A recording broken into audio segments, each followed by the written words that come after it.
Greetings everyone, I'm Kevin, and today I am going to watch the second episode of season 2 of Young Royals.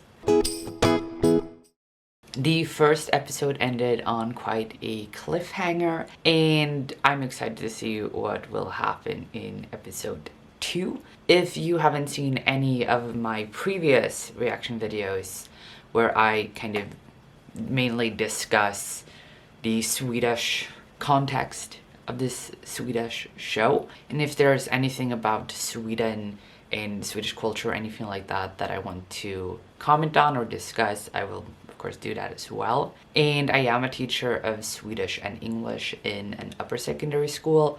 This show is set in an upper secondary school, so I will comment on that aspect, as well as I am a teacher in kind of school form that the show is set in. So without further ado, let's watch the episode. Drottningen har sökt er flera gånger.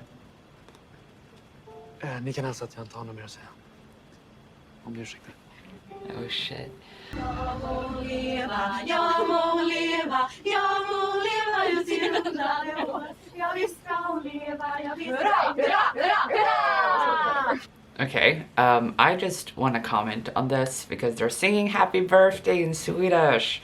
I have never seen that kind of, I don't know if you want me to kind of translate what they were singing. I don't know if you want me to comment on this, but some people appreciated that I translated the song that Simon and this other guy, I don't remember his name, sang during karaoke night, which was Främling by Carola. A very, very infamous Swedish classic song.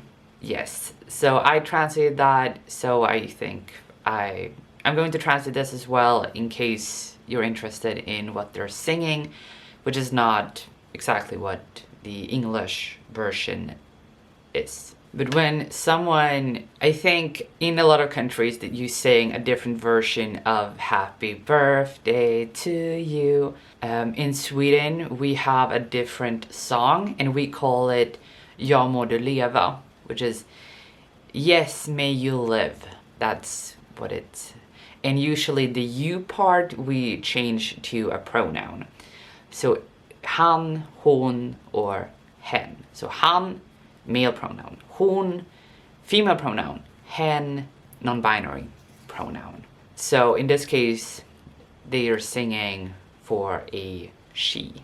So they're singing, yes, may she live. Yes, may she live. Yes, may she live until 100 years old.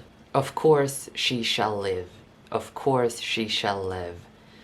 Of course she shall live until 100 years old. That's literally what they're singing.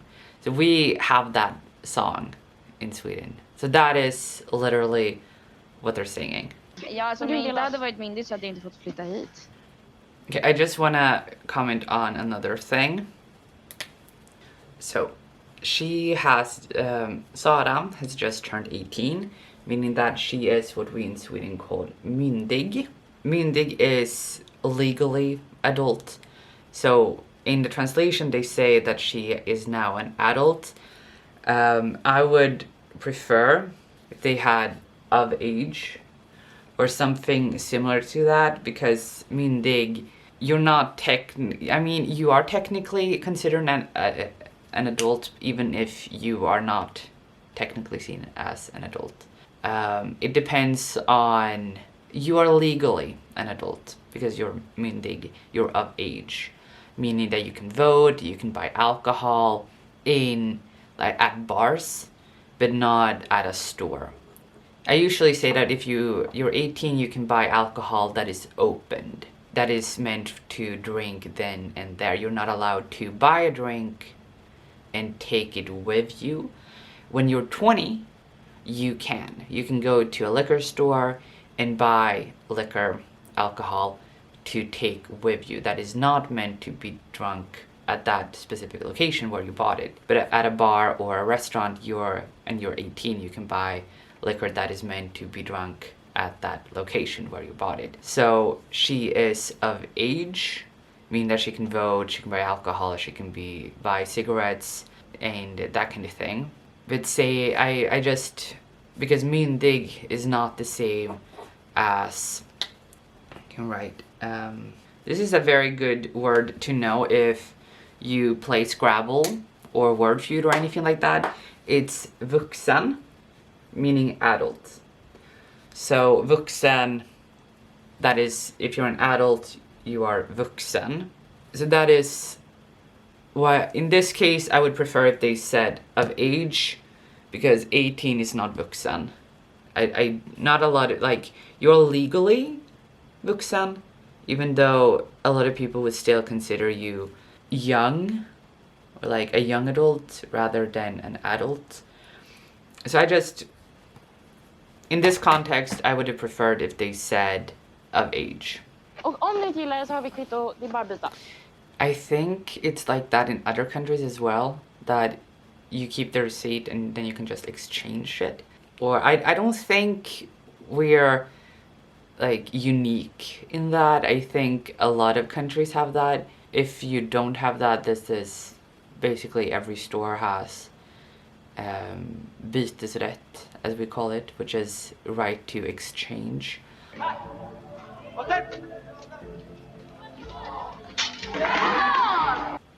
This, innebandy, meaning floorball, is like the second most popular indoor sport, or sport in Sweden. Team sport, I should say.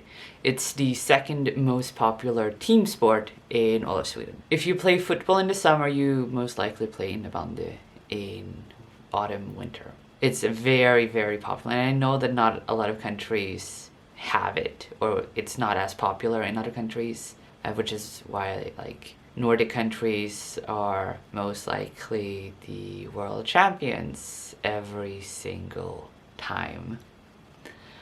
Yeah, so this is extremely, extremely popular sport. Okay, here is something.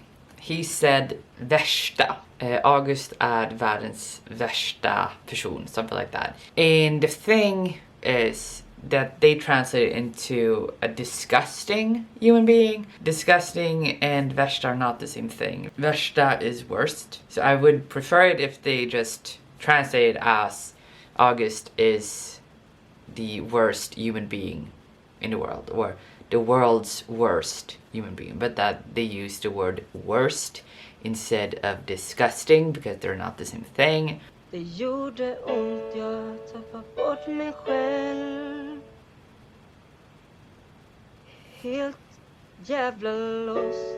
Okay, here's another thing. He didn't sing that he gave up on himself. He sang that he lost himself, and I consider those two things to be very different. You know, giving up on yourself is not feeling lost. The thing that he sang is, the first part is correct, you know it hurt. But then the second part, I gave up on myself, is not what he sang. He sang, jag tappar bort mig själv. And in like neutral, or in its basic form, the verb is tappa bort. And when you sing, usually you skip the past tense. And the past tense is adding, in this case, is adding the DE at the end, would be past tense.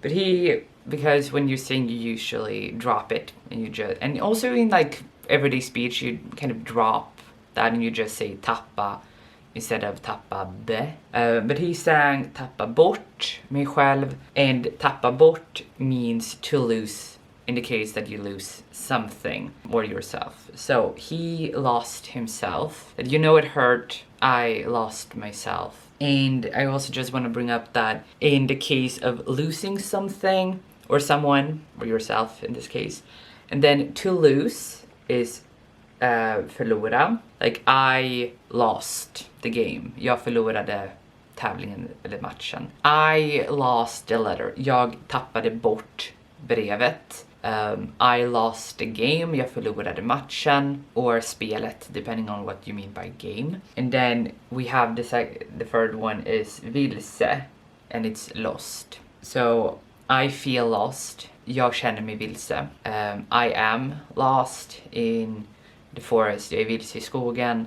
So because those three are similar in English, like in past tense, lost, lost, and then this is lost. So all three of them you can say lost in English, but they mean three different things in Swedish. So he sings jag tappar bort mig själv, meaning I lost myself, and not I gave up on myself, because giving up on yourself is not losing yourself. And here, another thing, he sang before I found my way in, like the translation says that he sang that he found his way. In Swedish, he sang that he found his way home.